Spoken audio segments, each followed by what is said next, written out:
my lord is saying, मेरी एक बात सुन लीजिए, बात तो सुन. there's a reason why I'm interrupting with great respect. No. This is a matter before the courts. I would request my lord may not respond to. Now can you just tell me which political party you belong to? I do not want to respond to this question. I remain PTI because You are not before us. They find my papers. I don't know why they find my You are papers. partyless. I mean, it's not a state secret. But me, It's a factual plea. but me, the person Salman Akram Raja is not relevant. अस्सलाम वालेकुम नाज़रीन, PTI के वकील राजा अकरम ने आज काजी फाजिसा की ऐसी बोलती बंद की। अभी आप सबके साथ वीडियो शेयर करती हूँ जिसमें आप देखेंगे कि काजी फाजिसा ने बोला कि ये कौन वकील है। राजा अकरम ने फिर ऐसी दलीलें दी हैं, काजी फाजिसा के पास कोई जवाब नहीं था और काजी फाजिसा भड़क उठे राजा अकरम के ऊपर कि ये पीटीआई का एक बहादुर वकील है। अभी आप सबके साथ वीडियो शेयर करती हूँ जिसमें आप देखेंगे कि आज किस तरह से राजा अकरम ने काजी फाजिसा की बोलती बंद की। फिर इस पर डिटेल से बात Because there's a statutory declaration which says you belong to Nasrallah. I would not. I know what my lord is saying. मेरी एक बात सुन लीजिए. बात तो सुन. There's a reason why I'm interrupting with great respect. No. This is a matter before the courts. I would request my lord not to make any comment. I'm not making please, it's not a comment, it's a question. My lord. The statute declaration which shows you as Nazarati, there's a certificate which you referred to which shows you as PTI, and now you're saying you are Sunni. No, I'm not. You may not respond to. Now can you just tell me which political party you belong to? I do not want to respond to this question. I remain PTI because You are not before us. Yes, you're not before us. You are. You keep referring to yourself. They find my papers. I don't know why they find my You are papers. partyless. I mean, it's not a state secret. But me, It's a factual plea. but me, the person Salman Akram Raja is not relevant. I will, with great respect, not answer that question at the moment. We are asking you which political party you belong to. You don't want to answer. But as far as Kamal Shazab is concerned, she is PTI and she will join SIC if SIC is allowed seats. I'm very grateful for that. There is often a contest between the word includes and means. We say means this is exhaustive, the definition is exhaustive. Includes means that the definition is not exhaustive. So somehow the Peshawar High Court has taken that distinction to imply that in Article 51(6)(d) and E, and a party that consists exclusively of independents who have joined it is not permitted.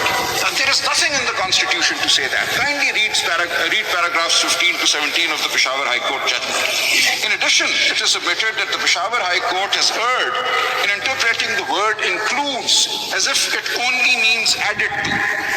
The word includes is a general umbrella term. If I say this class includes boys and girls, it does not mean that there has to be at least one boy for girls to be allowed into that class. This course includes both boys and girls. It's simply saying that when everything has been taken into account, without a single person, boy or girl. yes, anybody can be included. बात तो सुने किसी बच्चे और बच्ची के बगैर class होगा. No, वो ये कह रहे हैं कि आप ज्वाइन कर लेंगे. किसी को ज्वाइन करेंगे So join किसको करेंगे? A political party exists outside parliament.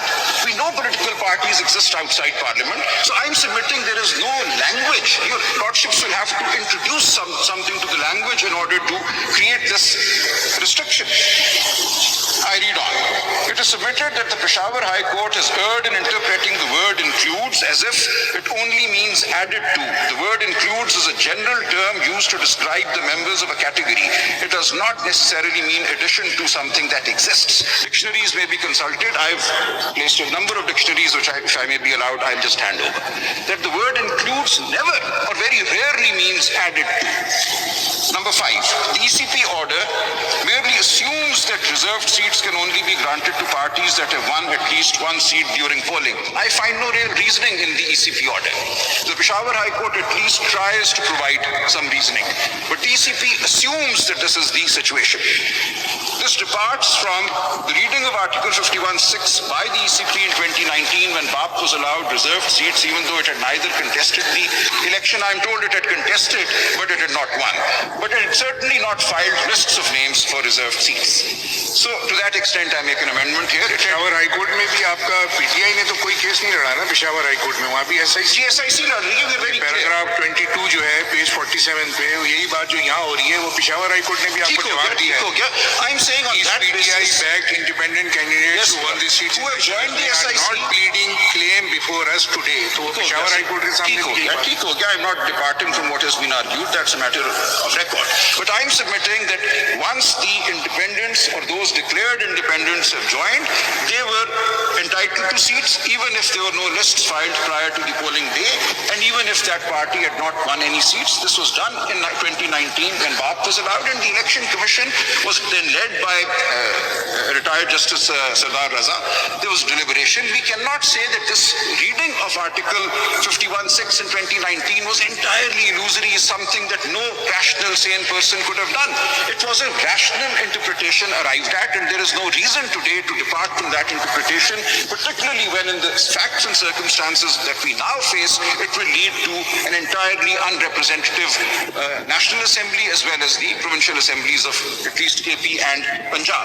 So the point in referring to the BAP case is simply to say this was a reasonable interpretation, and that reasonable interpretation can be adopted even today. It may not be binding, but it was reasonable. And if something is reasonable, then it is not excluded. So far, the Election Commission has acted as if this is a self-evident truth that at least one seat should have been won. That 86 plus 1 is equal to 87, but 86 plus 0 is equal to 0. This was not the interpretation made in 2019 and should not be the interpretation made today. I move on. Number 6. The Attorney General had to rely on Article 63A, Clause 2, to read the requirement of at least one seat directly won into Article 51(6). So I found the argument made by the learned Attorney General interesting. He felt that reading 51(6) with 63A, Clause 2, gives us the basis for saying that there should be at least one seat. And his argument was that it talks about a parliamentary party. And the question was raised that when does a parliamentary party come into existence? And the answer was that within the 3-day period, if people, independents, have joined a political party, then thereafter, as soon as they take oath, they become members of the parliamentary party. Nothing more is needed, no procedure is given. So in the 3-day period, these independents joined the SIC. When they took oath, SIC became a parliamentary party. So nothing is inconsistent about the way things have happened. And the Election Commission therefore accepted the SIC as a parliamentary party. And it accepted that during that 3-day period also as a political party that may be joined. So when declarations were filed under Rule 92, Clause 6, that was read at length a little while ago, they accepted those declarations and said, yes, this is a political party that you can join within that 3-day period. So that entire reading of the Constitution, of the rules of the Election Act cannot now be declared a mistake or an arbiter only to oust us. So this reliance or reference to Article 63A is entirely irrelevant. A parliamentary party came into existence when those who had joined within 3 days took oath and became members of the National Assembly. They became a parliamentary party. Number 7. The reading of Section 104 of the Election Act 2017 is dependent on the reading of Article 51(6). आपने देखा कि आज राजा अकरम ने काजी फाजिसा के साथ ऐसी टक्कर ली और काजी फाजिसा के बोलते ही बंद कर दी कि काजी फाजिसा को ऐसे दलीलें दी कि उनके अलावा इसके पास कोई हल नहीं था कि वो पीटीआई को उनकी महसूस नशिस्त से वापस कर देते। और राजा अकरम पीटीआई के वो बहादुर वकील हैं जिन्होंने काजी ईसा के साथ ऐसी टक्कर ली और उनको बोलने के काबिल भी ना छोड़ा। आपने देखा कि किस तरह से आज उन्होंने पूरा मुकाबला किया है काजी फाजिसा के साथ और अपनी महसूस नशिस्त से वापस ले ली हैं। ये वाहद वो वकील हैं बहादुर जो काजी फाजिसा के साथ पूरे टक्कर के साथ मुकाबला करते हुए उन्होंने अपनी सीटें वापस ली हैं और काजी फाजिसा को लाजवाब कर दिया है।